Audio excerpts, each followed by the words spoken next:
فكلي واشربي وقري عينا فإما ترين من البشر أحدا فقولي إني نذرت للرحمن صوما.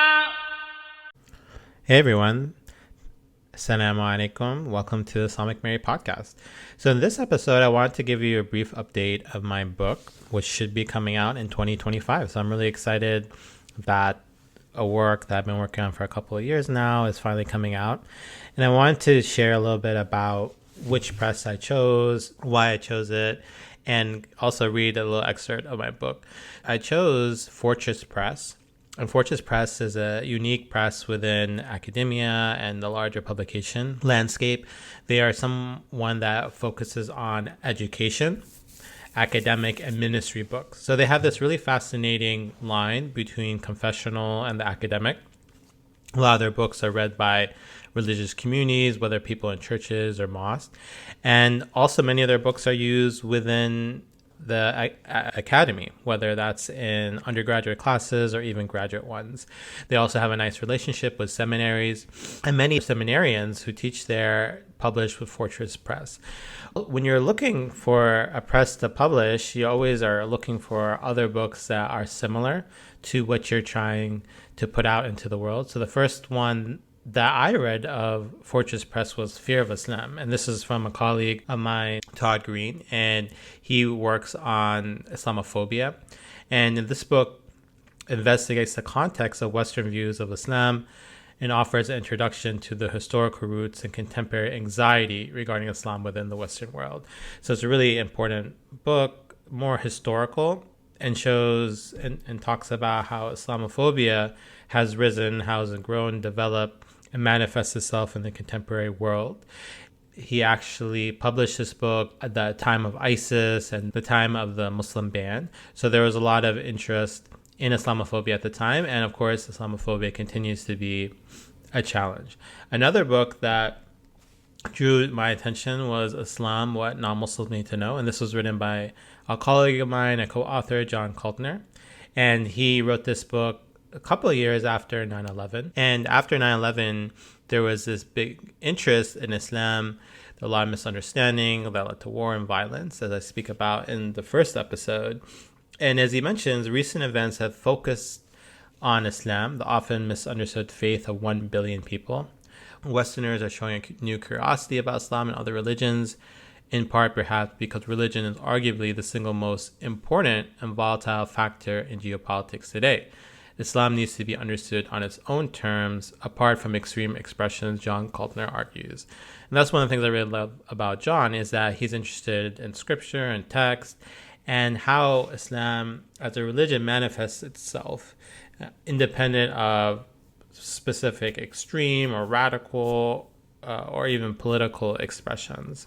And the last one that just came out was by Sohaib Sultan and edited by a good friend of mine, Martin Ning. And this is an American Muslim guide to the art and life of preaching, and explores the art and craft of creating effective Islamic sermons and delivering them with care, passion, and integrity. The life of the preacher is also addressed, and a model of spiritual formation is provided for those serving Muslim communities of faith in positions of religious leadership. So this is a really interesting book that I've seen but haven't got a chance to look through in much detail. But it is a book that talks about the importance of how to express yourself, how to put together a sermon, and especially within a Muslim context. One of the questions people ask is how do you put this book together? How does this all come? And this is a process I'm learning myself and like to share it with all of you.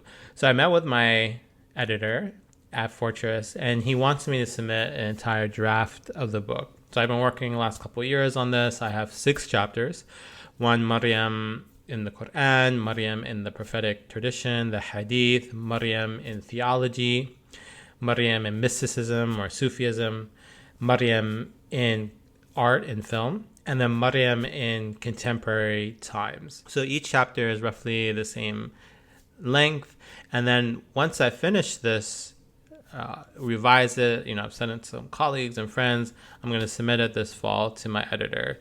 Now, what the editor is going to do is go through this, make sure everything's consistent. It is roughly 50,000 words, that he's going to make sure that it's copy edited. He'll give some nice feedback, and then they will submit it to the press for publication starting early next year, hopefully around February and March. And then what will happen is that the book will actually go through the process of publication. We'll pick a cover design. We also look into what type of fonts we're going to use. Is the book immediately going to come out in a hardback, or is there going to be eventual paperback edition? And then it will be published hopefully by fall 2025, so almost a year from now. And the target is to get this out at the American Academy of Religion. And this is the largest religion conference in the United States. Around 8,000 to 10,000 academics come there, and they want to showcase this book, put it on some posters, and then try to encourage professors to adopt it within their classes. And as I mentioned to my editor, I'm really targeting first-year seminar, undergraduate classes. I think Maryam is a great way for people to be exposed to Islam. It also has interreligious and interfaith component. It touches on all aspects of a religious tradition, whether that's scripture, reports, mysticism, and I think it will be a wonderful introduction to Islam. So to conclude this podcast, I wanted to actually read an excerpt of my book. And as I finish this project, I have these mixed feelings, as you'll see in this excerpt. And in some ways, I'm really excited.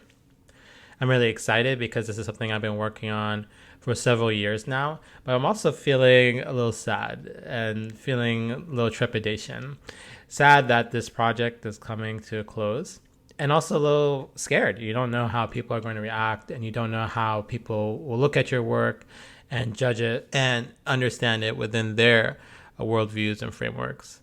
So this is coming from my epilogue. As I finish this book, I feel a sense of excitement and jubilation. I have been pregnant with this book for years, as my research spanned how medieval scholars engage in prophetic literature and Arabic and biblical sources. This niche research led me to write a more general book on biblical and Quranic figures that could engage academic and popular audiences. Through its writing, I was fascinated by the story of Maryam and how it had not been fully told or explained. While there had been several books on Ibrahim, there was not as many on Maryam and her role in history, the modern period, and contemporary relations. Seeing an idea come to life, from a proposal to a draft to an actual book, is remarkable and extraordinary. It is also like seeing a tree grow to fruition or raising a child to maturity. But I also feel a sense of sadness and uncertainty. Maryam was a companion and guide to me the last several years. I would wake up at the crack of dawn almost every weekday and write about her story, history, and memory. She took me places I would have never gone if I stayed within my academic niche or discipline. Through Maryam, I had the opportunity to see connections in the Quran that I hadn't seen before, such as those regarding labor, birth, and child rearing. I learned how early Muslims used her as an interfaith symbol, and how the Prophet Muhammad praised her and other Arab women. I also saw how Muslim theologians debated over her status, with some arguing that she was a prophet and the best woman of all time. I engaged Sufi literature and poetry that used her as a model of spirituality and reliance on God. I appreciated how she was incorporated into Islamic art and became a spiritual matriarch for dynasties. I saw how Maryam flourished in modernity as an ecumenical symbol and an inspiration for female leadership and spirituality.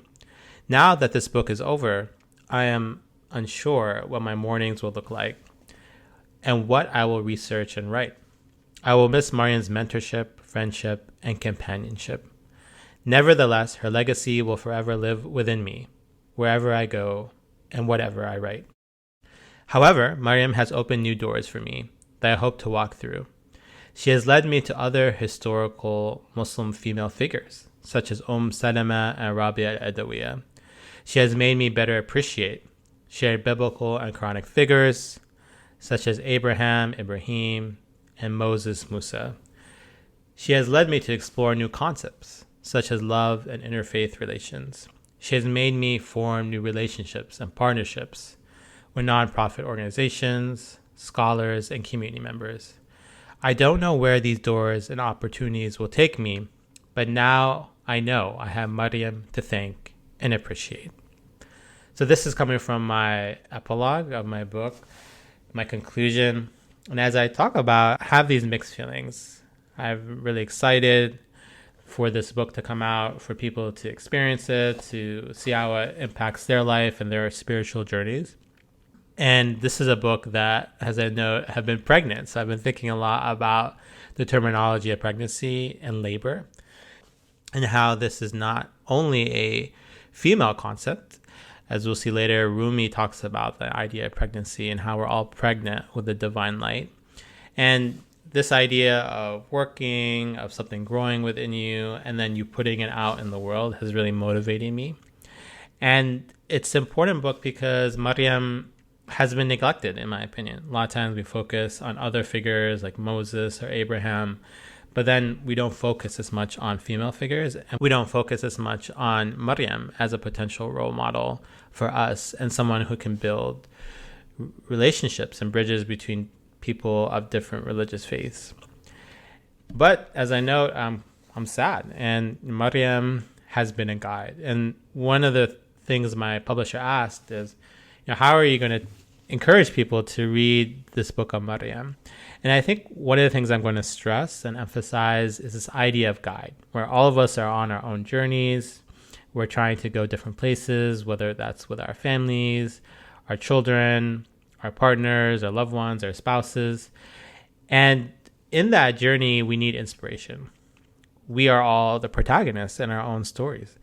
And how do we find inspiration from scripture? How do we find inspiration from the people around us? How do we find inspiration in history?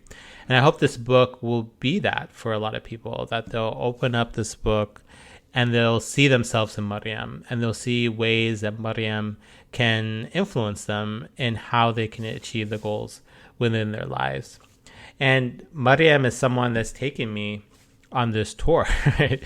I'm actually a medieval historian. I focus on 14th century Damascus, and my research has grown and developed and not only emphasized one part of history or the Muslim world, but has actually grown to encompass biblical and Quranic figures and trying to explain Islam in a way that people understand through stories, through models, through debates, discussions. And Maryam took me to so many different places. She was a guide to me. She took me to the Quran, to the Hadith. She took me to stories about spirituality, of Sufism. She's someone that helped me connect more with my Christian neighbors. And she's also someone that made me think about art and film in new ways, and saw how many directors and artists are trying to use her to communicate certain intrinsic feelings. And as I move forward, I will miss Maryam in many ways, like writing about Maryam and writing about her and writing about how she's important in history and in contemporary times. But I also know that her legacy will live forever within me and within those people that listen maybe to this podcast or read the book. And I'm really excited about the new doors it's going to open for me. So one of the doors is open is this podcast. I never actually dreamed or thought that I would want to do a podcast, but I said to myself, well, I've done all this research and I want to have an audience and speak about her and share it with people how she's been a guide for me and how she could potentially be a guide to others as well. And I've begun to become really interested in other female figures like Salama, Rabia al-Adawiyya, which we spoke about a couple sessions and episodes ago. And I've also thought more critically about other figures such as Abraham, Ibrahim, Moses, and Musa, and maybe think about writing new aspects about them, such as their vulnerability and their divine questioning. And also, Maryam has made me think about love. That's a topic that is found within Islam, within the Quranic tradition, within prophetic hadith, but I don't think it's been fully explored. A lot of times in Islam, we emphasize mercy, but we don't necessarily focus on other attributes such as love. And love is a really fascinating concept because it motivates people to act in unique ways that's different than fear. When someone acts out of fear, they're worried about something. Where in love, someone is inspired to act and they do it out of generosity. So love is something that needs to be better explored within Islam. And I think it also holds the potential to connect people because love is a universal term. When you go to different cultures, different religions, people have a conception of love. It may be different, but they have an understanding of what love is. And I think love has the potential to have people of difference work together on shared projects. And it's also led to new relationships with different people. I've got to travel to different universities, worked with different professors and community members. And I don't know where these doors and opportunities will take me, but I have Maryam to appreciate and thank. She is someone that has really inspired me, and I hope she will inspire your journeys as well as you move forward within your lives.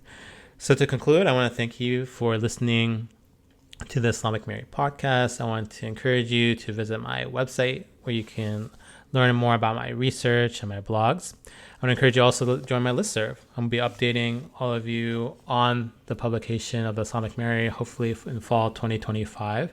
I also have a couple of articles coming out. One of them is on Quranic vulnerability and how Maryam is very open about her weakness, her challenges, and then her need for God and the divine and others, and how that could be a general Quranic concept, whether you find that in the story of Adam or Jonah and Yunus or Musa. All these prophetic figures express their vulnerability and their weakness and their need for the divine and community. So I want to thank you again and take care.